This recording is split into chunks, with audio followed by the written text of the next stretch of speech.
So I looked into the mirror, and the woman who was looking back wasn't me. She had my face, but not my energy, because it was the old me, the one I thought I had already outgrown. And that's when I realized becoming your new self is one thing, but staying in her every single day is the real transformation. Because here's what no one tells you about personal growth. It's not just about the breakthrough moment, it's about who you choose to be the morning after. And this is what today's episode is about. How to stay anchored in your new identity even when life tries to pull you back.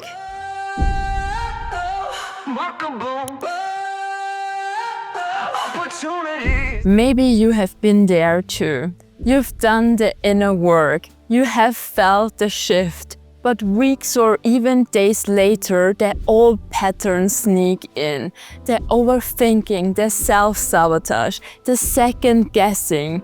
That's not failure, that's biology. Because our brains are wired for familiarity, not growth. And according to research in neuroscience, your brain will always choose known discomfort over unknown possibilities, unless you actively rewire it with repetition and emotion. So for me, the old version of myself was ready to reappear. The one who over-delivered and ignored her boundaries, and who blocked herself because staying too much in her head. But over the past few years, I've rewritten my identity step by step. So from someone who constantly doubted herself, overthought every decision, and struggled to trust her own intuition, to someone who leads with clarity. From someone who chased validation to someone who redefines her own worth. And here's what changed everything. I stopped trying to force the new identity from the outside through, for example, habits or productivity, and instead I began reinforcing it from the inside. And that's the shift I want to share with you today. So let's start with science. Dr. Joe Dispenza's work on neuroplasticity shows that your brain doesn't know the difference between something vividly imagined and something real, which means the more often you mentally rehearse being your future self, the more your brain builds new pathways to support it. And that's why visualization combined with elevated emotions like gratitude and certainty is so powerful. So when I began each morning feeling as if I was already living my new life, really everything changed. And that brings us to the first key. Number one, anchor your identity emotionally, not just intellectually. Don't just write down affirmations, really feel them in your body. So instead of saying, I am confident, breathe in and feel what confidence feels like. Instead, for example, of saying, I am abundant, really move like someone who trusts that abundance is hers. Or for example, make yourself aware of all the abundance around you, your beautiful flat, or for example, healthy food. Because your nervous system doesn't respond to logic, it responds to repetition and sensation. Number two is design rituals that reinforce the new you. Because your identity is shaped by what you repeatedly do. So for me, it looked like this: waking up and connecting with my vision before checking my messages, and also feel it in my whole body. And also I did journaling as my future self and not with my current limitations. Or scheduling time for joy, creativity and silence also helped me because the old me believed she had to earn them. And I can tell you, these micro decisions really created macro transformation. Number 3 is anticipate the fallback.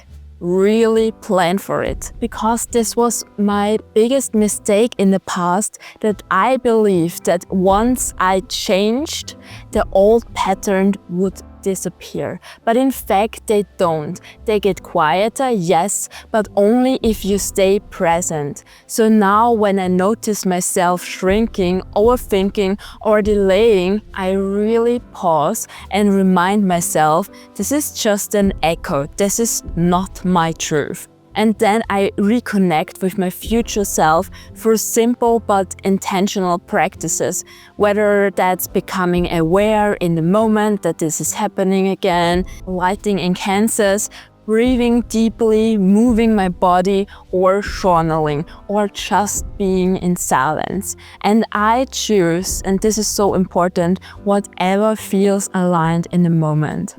Number 4 is rewrite your environment, because transformation isn't just internal, it's also relational. Because the people around you will often mirror your old identity and not your new one. And that's why it's so essential to protect your energetic space. Really audit your circle. Who supports your success? And who pulls you back into your past. Because according to behavioral psychologist Dr. B.J. Fogg, environment is stronger than willpower, and that's so true. And that's not weakness, that's science.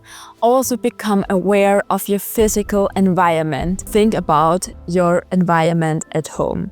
Remove everything that's not for you. It may sound odd, but I've noticed that I tend to spiral into overthinking when my space is messy or cluttered.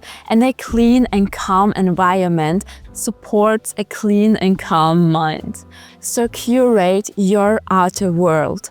Set energetic boundaries. Surround yourself with expanders, people who reflect who you want to become, not who you were. And here's the last piece, the most important one. Number 5, speak your new self into existence really daily, because your language shapes your identity too. I stopped saying I'm trying to change and started saying this is who I am now. And even when it didn't feel 100% true yet, especially then, really do it. Because your words tell your brain what story to believe, and your story tells your body how to act. And I will never forget what a mentor once said to me, Alex, try to stand up, just try it. So even you can do it, or you can't. And it's so simple but powerful, because the moment I realized we don't always feel ready before we act. Sometimes we gain clarity by moving first. So if you are in the midst of becoming, I want you to remember this. You are not starting over. You are layering power on top of power. So every time you choose your new self, you are voting for your future. And the more you vote, the more real it becomes. And your new identity isn't a destination, it's devotion. So ask yourself, who do I choose to be even when no one is watching? And then go and live the truth. Really, one breath, one boundary, and one brave moment at a time. You can do it. And never forget, you are already remarkable. So let's grow together. Remarkabilize us and hit the subscribe button so you will never miss another episode about mental transformation and life's remarkable opportunities. All the best, your Alex.